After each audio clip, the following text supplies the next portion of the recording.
ආයුබෝවන් ඔයාලා හැමෝටම. ඔන්න ඉතින් සචීස් කිචන් එකෙන් අද මම ඔයාලට කියලා දෙන්න යන්නේ ගමේ රසට හරිම විදිහට කොහොමද කැකිරි මාළුවක් හදාගන්නේ කියලා.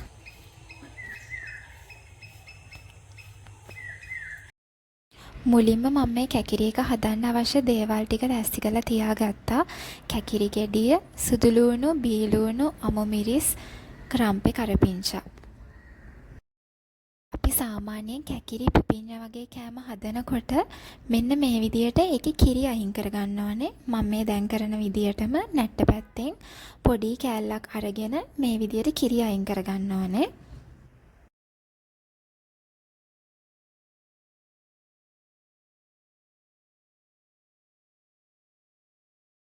දැන් මම මේ කැකිරි ගෙඩිය කපලා ඒකේ මැද්දෙන් තියෙන ඇට කොටස ඉවත් කරලා සාමාන්‍යයෙන් අපි කැකිරි හදනකොට කපන විදිහටම පොඩි පොඩි කෑලි වලට කපලා මේ කැකිරි ගෙඩිය හොඳින් සෝදලා පිරිසිදු කරලා අරගන්නවා.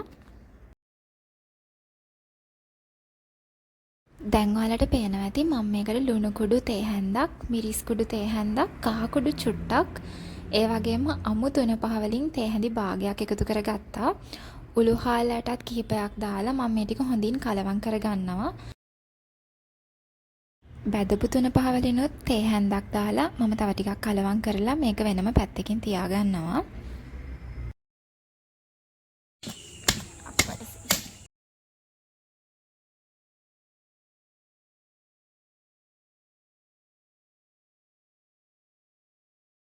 කැකිරි මාළුව හදන්න ඔයාලට පේනවා ඇති මගේ අතේ තියෙන පොල් ගෙඩිය. මෙන්න මේ වගේ සාමාන්‍ය ප්‍රමාණයේ පොල් ගෙඩියක කිරි තිබුණොත් ඇති. දිය කිරි ටික වෙනම, මිටි කිරි ටික වෙනම භාජන දෙකකට දාලා ලෑස්ති කරලා තියාගන්න.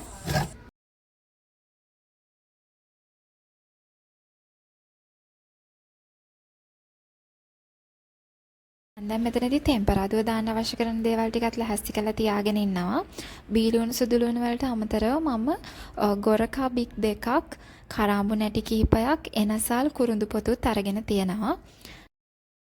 කැකිරි හදන ඇතිලිය ලිපේ තියලා ඒකට පොල් තෙල් මේස හැඳි 4ක් විතර දාලා මුලින්ම අබ තේ හැන්දක් දානවා. තෙල් ටික හොඳටම රත් වුණාට පස්සේ අබ ටික එකතු කරගන්න.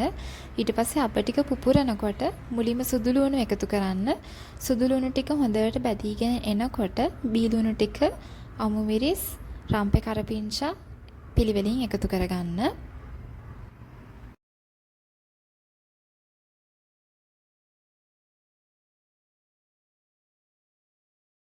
ලුණු සුදු ලුණු ටික හොඳට ටෙම්පරාදු වුණාට පස්සේ මම මේකට එකතු කරනවා බදපු තුන පහ වලින් තේ හැඳි එකහමාරක් සහ මිරිස් කුඩු වලින් තේ හැඳි එකහමාරක්.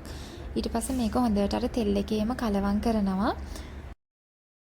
දැන් මේ වෙලාවේදී මම අර කලින් තුන පහ දාලා තියාගත්ත කැකිරි මිශ්‍රණය ඇතිලියට එකතු කරලා හොඳට කලවම් කරගන්න ඕනේ. ගොරකා කුරුඳු එනසාල් ටිකත් මම මේ වෙලාවෙම එකතු කරගන්නවා. ඔයාට ඕනනම් මේකට උම්බලකර ටිකක් එකතු කරගන්නත් පුළුවන්. කැකිරි එක තැම්බෙනකන් මම දැන් මේ හාල් පොල් ටිකකුත් බදලා තියාගන්නයි යන්නේ. කැකිරි මාළුව තැම්බුණයින් පස්සේ අපි අන්තිමටම තමයි මේ හාල් පොල් බදලා කුඩු කරගත්ත එක එකතු කරගන්නේ.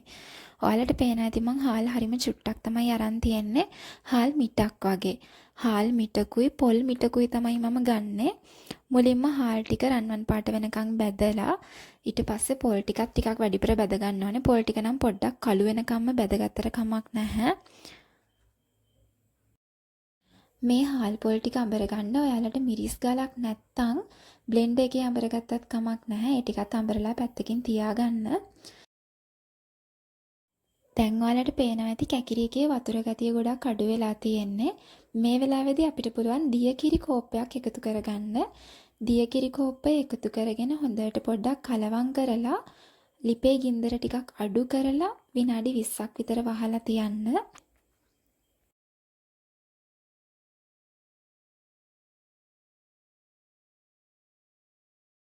දැන් නම් අපේ කැකිරි එක තැම්බිලායි තියෙන්නේ. මේ වෙලාවේදී මම පොඩ්ඩක් කලවම් කරලා දැන් අපේ කැකිරි එක තැම්බීගෙන එනවා. මේ වෙලාවේදී මම මේකට තව මිටිකිරි කෝප්පයක් එකතු කරනවා. මිටිකිරි කෝප්පයක් එකතු කරලා හොඳට කලවම් කරලා තවත් ටික වෙලාවක් මම මේක වහලා තියනවා.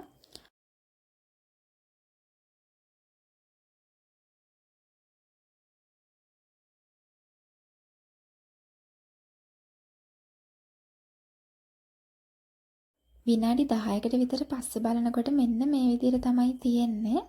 මේ වෙලාවේදී නම් හොඳ සුවඳකුත් එනවා. අපි අර දාපු පොල් කිරිත් හිඳිලා තියෙන්නේ. දැන් අර කලින් හදාගත්ත හාල් පොල් බැදලා කුඩු කරගත්ත මිශ්‍රණය මම මේකට එකතු කරගන්නවා. ඉතින් මේ කැකිරි එකේ නියම ගමේ පදම ගන්න නම් මේ හාල් පොල් මිශ්‍රණය දාලා අපි අනිවාර්යයෙන්ම මේක පහුවදා උදේට තමයි ගන්න ඕනේ. ඔන්න මම දැන් මේක වහලා තියලා පහුවදා උදේට තමයි මේ ඔයාලට පෙන්වන්නේ. බලන්නකො මේක මම පස්සේ දවසේ උදේට ගන්නකොට තියෙන විදිය. ඇත්තටම මේකෙන් මාරම සුවඳක් තමයි එන්නේ. ඉතින් මේ වෙලාවේදී මම මිටි කිරි කෝප්පයක් මේකට එකතු කරගන්නවා. මේ බලන්නකො මිටි කිරි ටික දානකොට තියෙන විදිහ. හොඳටම උක්කු මිටි කිරි ටිකක් තමයි මම මේකට දැම්මේ. ඉතින් මේ මිටි කිරි ටික දාලා විනාඩි 5ක් විතර පොඩ්ඩක් උතුරව ගන්නවා මම. මේ බලන්නකො විනාඩි 5කට පස්සේ මේ වෙලාවේදී මට දැනෙන්නේ හරියටම අර ගමේ ගෙදරක හැදෙන පොළොස් ඇඹුල කියන සුවඳ. මේක හරීම සුවඳයි, ඒ වගේම තමයි හරීම රසයි. ඉතින් ඔයාලත් මේ කැකිරි ඇඹුල හදලා බලන්න. ඔයාලා මගේ channel එක subscribe කරලා නැත්නම් මගේ channel එකත් subscribe කරන්න. වගේම තවත් රසම රස රෙසිපි එකක් අරගෙන මං එන්නම්.